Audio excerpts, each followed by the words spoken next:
Hey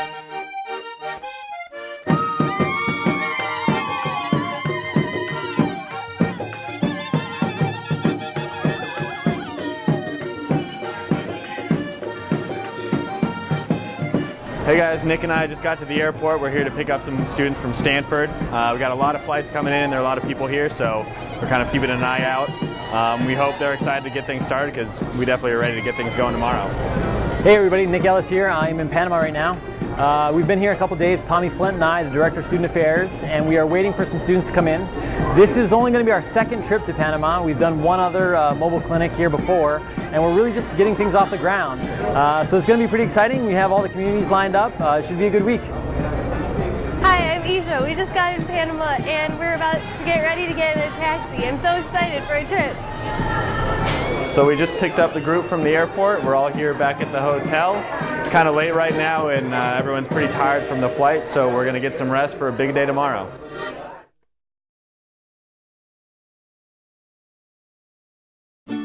Morning everybody.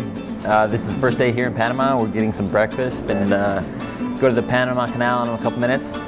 From there we're going to go down to the old part of Panama City, which is called Casco Viejo, and is a World Heritage Site from UNESCO. So that should be pretty cool.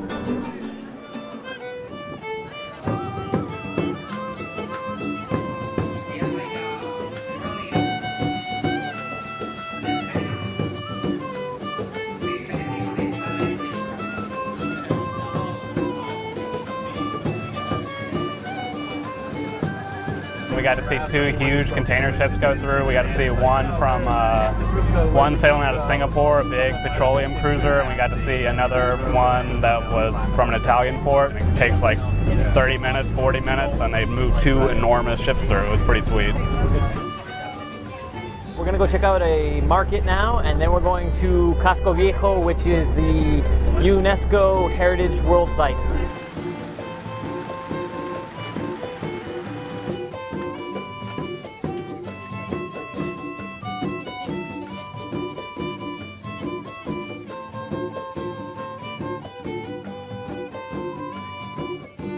We were just at a local market. It had a lot of cool little knickknacks in there.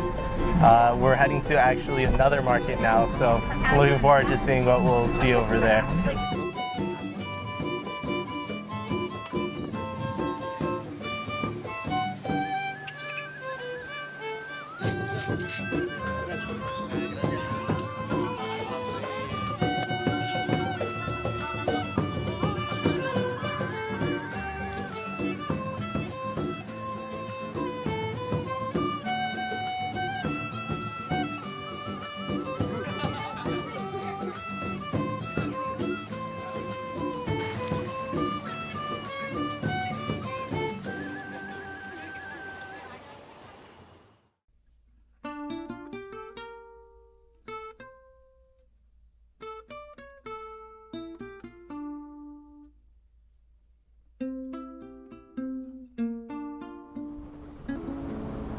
Poverty, you know. Being able to live up to, I guess,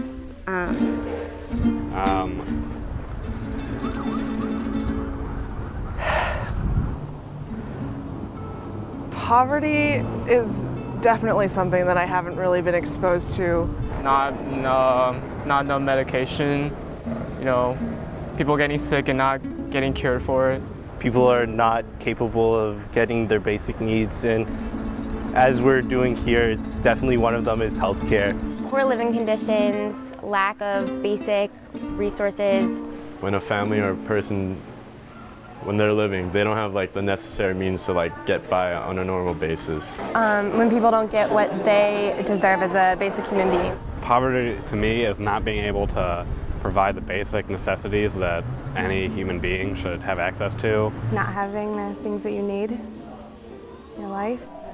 It's almost like a unescapable way of life. Or lacking in some way where lifestyle is affected. And not necessarily a lack of money, but more so a lack of resources, a lack of access, and sometimes a lack of knowledge. And it's just, I don't know, the absence of all comforts that most people take for granted.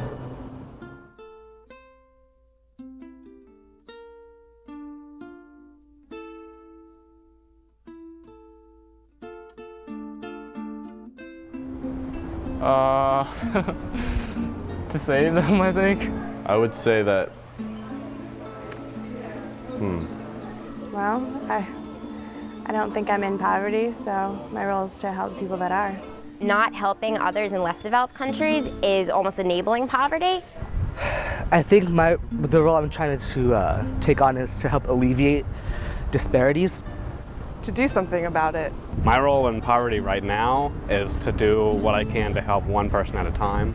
I'm so privileged to be in the States and to not worry about where my next meal is or if I'm gonna get bad health care. Anyone can get the means to get out of poverty and improve their lives, and for me to help them do so. I mean, I don't even know if poverty will ever be eliminated, but to at least alleviate it. I would try to alleviate as many people suffering from poverty as I can, in any way I can.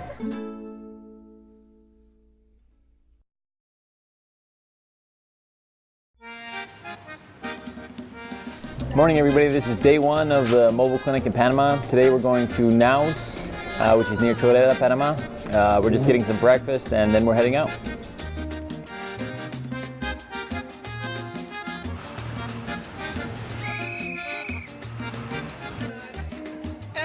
We're here on our first site, first day. We're setting things up. We've got the vital station right here, and then we're going to be setting up dentistry and general medicine. And over here on the playground, we're going to be doing toothbrushing with the kids. So we're really excited to see what first day has to bring. It should be a lot of fun.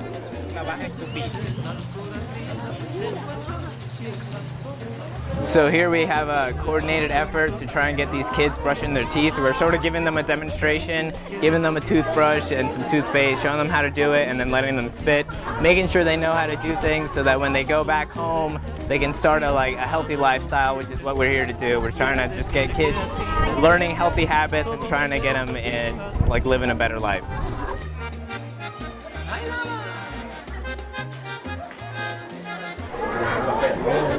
So this is the vital station. Here we take their height and weight and their blood pressure and their temperature.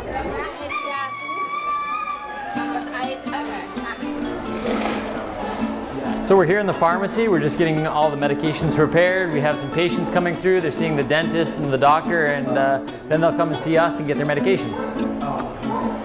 Hey, it's our first day in clinic, and right now we're shadowing Dr. Carla, and she's talking with a patient who has diabetes and hypertension. Here we are in the dental part of the home mobile clinic, and Dr. Graciela just did a tooth extraction, and we're basically here to help her clean the tools after she's done doing the tooth extraction. And basically what we do is, after she's done, she leaves it down here. She moves it over, or we move it over here, brush it off, clean it with water, and then put it in the antiseptic tank to clean it up so she can do the whole process over. Hey guys, so we're halfway through the clinic right now. We've seen a lot of people. There's a lot more people than we actually expected. We've been doing pretty well. The doctor's seen a lot of patients. The dentist's been seeing a lot of patients. I think we have most of the supplies. Probably tonight we'll have to get a few more things. We've had a couple of kids pretty sick. One little girl that's not doing too well. Another little baby that we had to send to the emergency room had some respiratory problems. We think she's going to be okay. We're going to keep in touch with her. And then a little boy who hasn't been too well. But overall, other than that, we've been seeing mostly healthy kids, which is good. So it's been good. It's been a good day. We're going to get some lunch and finish up here.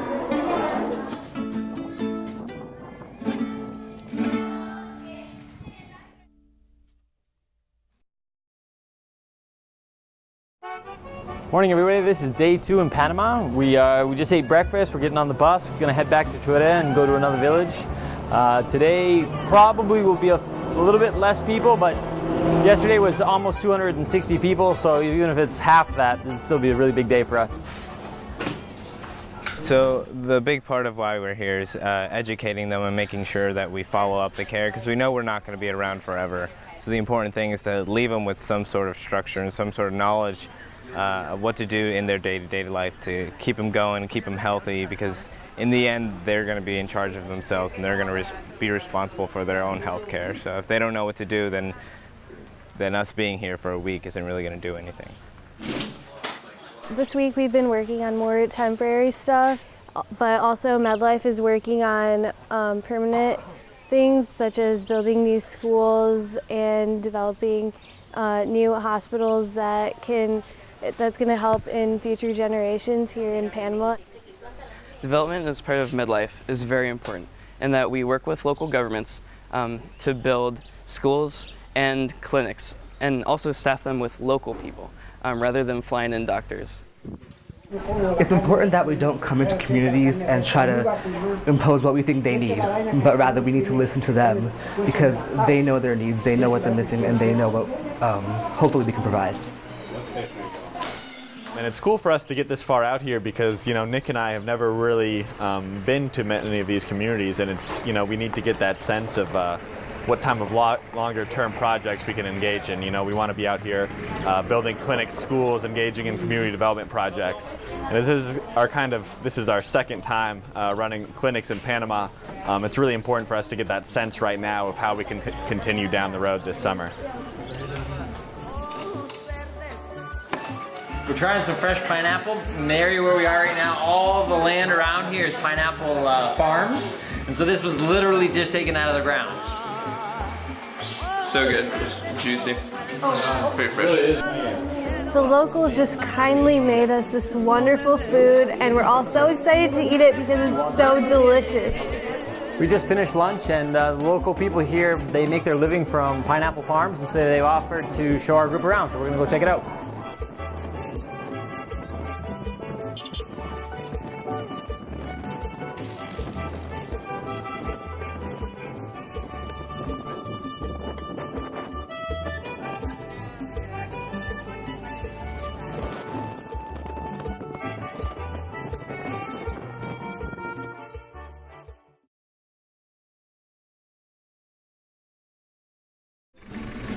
Hi, we're here at our third stop for our medical clinic, and this guy just gave us some amazing shaved ice.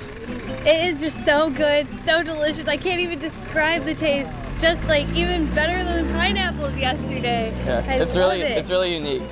It's good.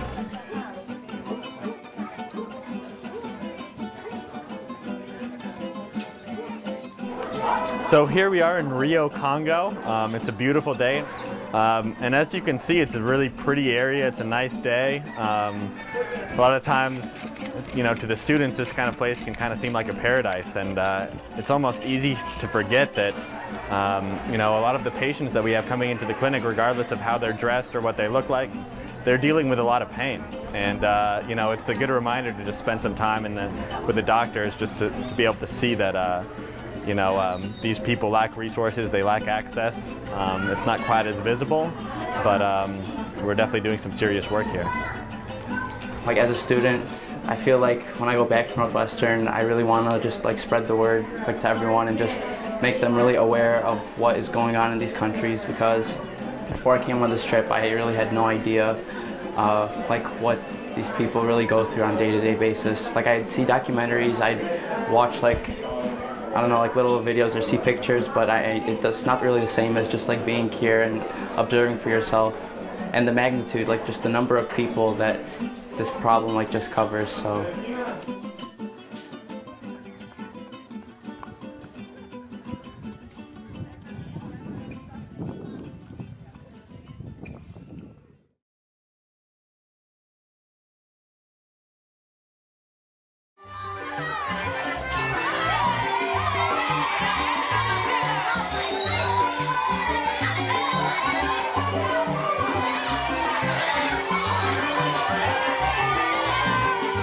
So I think the most valuable thing I've taken from this is getting a lot of patient contact, a lot of really interaction with the people here and feeling like I'm part of their community and really helping them out at like a basic level.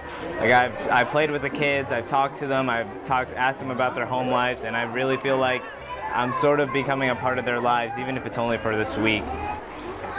So after the patients see either the dentist or the doctors, they come here to the pharmacy. Behind me are the students with Mariana. Mariana is currently working as a pharmacy tech in Panama City. She's also studying pharmacy, so in another 6 months she'll be a full pharmacist, but she's been working the last little bit as a pharm tech. we always make sure that we either have a farm tech or pharmacist with us just to make sure that the patients really understand what medicines they're getting and how to take them. So it's really important to keep in mind that as Americans we have permanent access to our doctors. When we get sick we can go see them, pick up the phone, give them a call. But it's also important to keep in mind that these people don't get to see doctors on a regular basis. So as Medlife we like to provide follow-up. It's going to be future clinics and Tommy, Nick, Marta providing that follow-up care so that they can get the full medical experience that they really need. I think anyone thinking of any career in healthcare should really consider coming down here, because you really get more of a sense of an involvement with these patients. You really understand what they're feeling, you get into their mindset, you're living where they are, and you get more connected with them.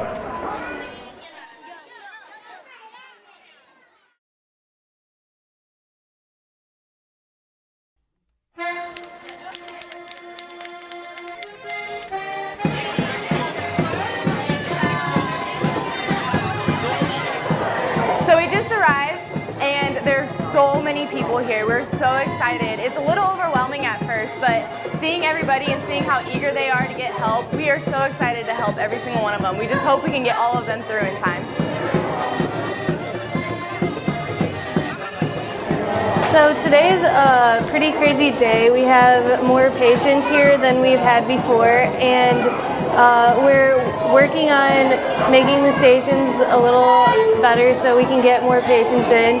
It's really hot outside, there's people waiting, obviously people are getting frustrated. We're working really hard though to get as many patients as we can in today before the day is over. So we have a mother with a baby that needs some medicine that we don't have here and that she doesn't have the money to afford.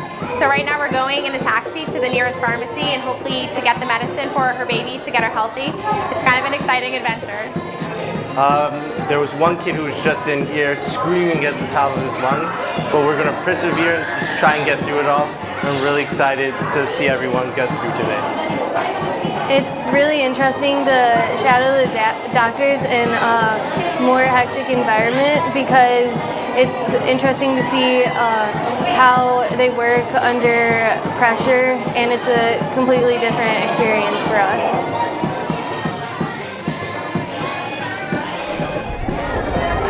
So we're here, today's day 5. It's a pretty crazy day. We got here and there was several hundred people here, maybe 300-400 people. We were really only anticipating about 100 people today, so somehow the word got out and a lot more people have come. Doctors are busy, dentist is busy, and it's a pretty good day. It was awesome just to see this group kind of come together and handle that situation. I think if that had happened Monday or Tuesday, we would have kind of had some serious issues, but we had all the students helping out the best, in the best way they could. It was pretty cool to see. And so now we're almost done with the week, and yeah, I feel like this is a pretty cool climax to the week, both for the students and for kind of how much aid we're delivering right now.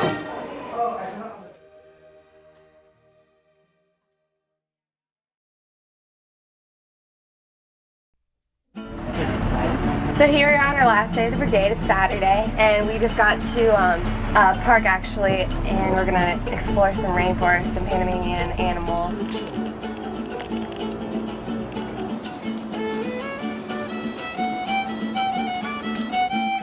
So we're walking through the jungle. We're checking out some of the wildlife. We've seen some pretty cool ants, and we just saw a little muskrat back there. Pretty cool. We're trying to look for the sloths. Not quite sure where they're hiding out. They're holding out on us. I think we're about halfway through. We saw a really cool spider at the end of the road, but then, the climate here is pretty hot, so we're now heading towards the beach.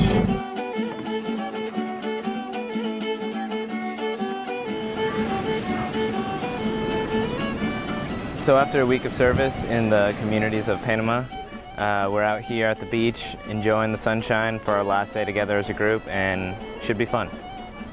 So we just got to the beach, and it's beautiful. It's a beautiful beach day. We've got some black and white sand, which is kind of cool. I've never seen that before. And there's a bar right up the way and little thatch huts for some shade. And I'm just really excited to get in the water.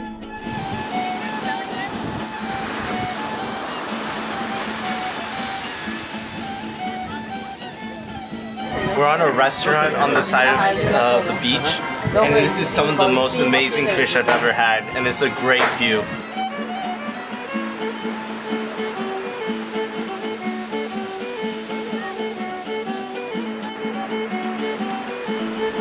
It's been an amazing day with the rainforest and then the beach, and an even better week. And I would suggest to anyone to just come down to Panama, Peru, or Ecuador and just have an amazing time like I did this week.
Quedado, tu vida es un solo remordimiento por no saber buscar mujer a tiempo. Ahora está viejito y arrugado por no saber buscar mujer a tiempo. Hoy está viejito y arrugado porque el hombre que se queda es una mala alcancía y con una lotería vuelve a ser lo que antes era. Porque el hombre que se queda es una mala alcancía y con una lotería vuelve a ser lo que antes era.